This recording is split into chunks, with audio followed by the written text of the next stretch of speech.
Kia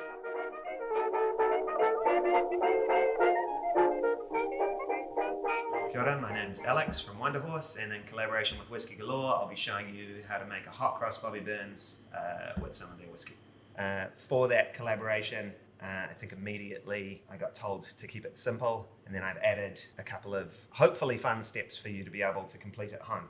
It's a drink sort of first recorded in about 1915, 1916 by Hugo Enslin in Manhattan. Made a little bit more popular by Harry Craddock in the Savoy cocktail book, and then sees some resurgence every now and again. It involves Scotch, sweet vermouth, Dom Benedictine, that's kind of the core of it. Today I'm feeling like we'll use the Benromic 10-year-old, just because it's slightly smoky, rich sort of sherry flavour, and is going to pair really well with this sort of warm New Zealand Easter drink. The play on it before we get started is that we are making it like a hot cross Bobby Burns, and you're going to need some hot cross buns and some butter. Hot cross buns we're going to toast and then add to our vermouth. The butter we're going to wash our Dom Benedictine with. Plan was to just use hot cross buns that have maybe been purchased a little bit too early and sat there stale, but fresh ones also work really well. Ratio is going to be kind of dependent on the hot cross bun. And today I went for a Lux Volare hot cross bun. It's got a bit of heft to it, and so turned out I only needed one hot cross bun instead of two, sort of per 250 mils. So start by getting yourself a big container. I've toasted these ahead of time. I like to do it in the oven so you can just like slice it kind of thin, sort of trying to maximize the amount of area that you might sort of get a bit of like toasting, some burning, caramelization on. You want like the fruit to maybe go a little bit crispy and dark, sort of get some burnt sugars. You can, use like a gas grill or something, and maybe we'll just wake these guys up a little bit with that. And then just add them to this jar that's obviously a little bit too big, but that's okay. Once you've done that, you might want to just sort of arrange them low down in there. It doesn't matter if they break up, they're going to get all soggy and broken anyway. Sweet vermouth of your choice. Hopefully you have some kicking around at home. We're going to do about a cup of vermouth. I guess you could eat half a packet of hot cross buns and then make the other half with this. If this seems like lots of work, then I apologize. You could do this on Thursday night or Friday morning or something like that of your Easter weekend, and then be drinking it by the evening, or have it on Saturday and Sunday. Just kind of get them soaking in there. That's as hard as that is. Then you slap a lid on it, and this is one of those, and here's something I prepared earlier type things. Slap a lid on it, leave it for part of a day, a few hours will be plenty. This one's been in here about 3 hours. Obviously it goes all soggy and mushy, but it also smells like spicy, like cinnamon and allspice, and there's like a bready, sort of buttery, bready quality to it. Lots of sort of like currants, raisins,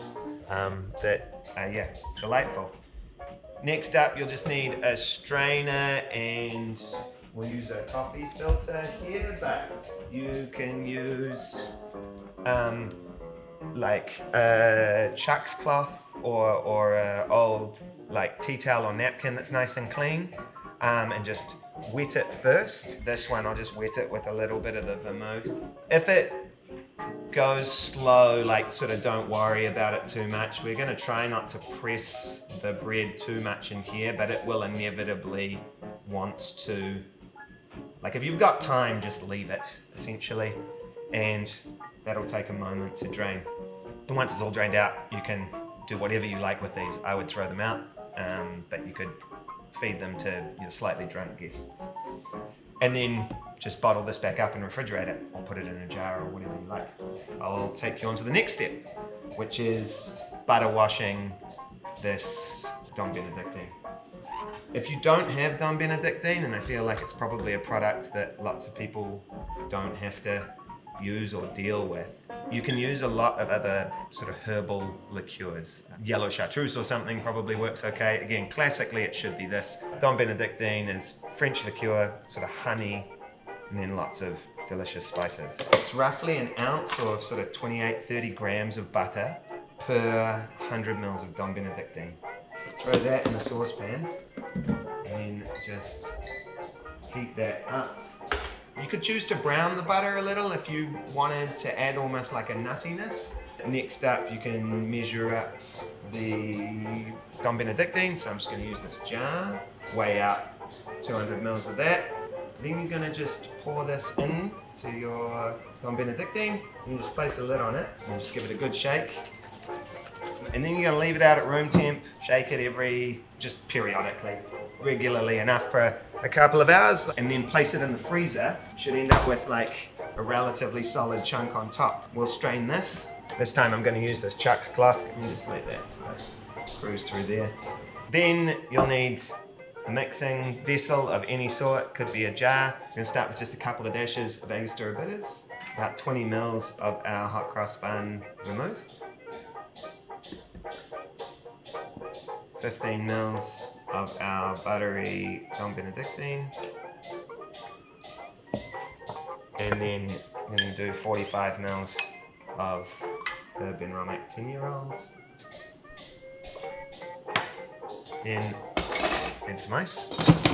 If you're using ice out of your freezer at home, I recommend getting it out of the freezer 10-15 minutes before you start making your drink.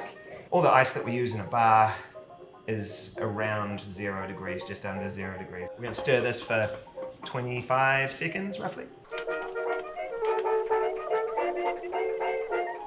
Nick and Nora glass or some similar glass. You can also just serve this in any old cup, right? You're at home, no one's watching. And then we're just going to take a small piece of lemon peel, just cut off like a small coin. You can use a peeler if you prefer, and then just sort of twist that over the top.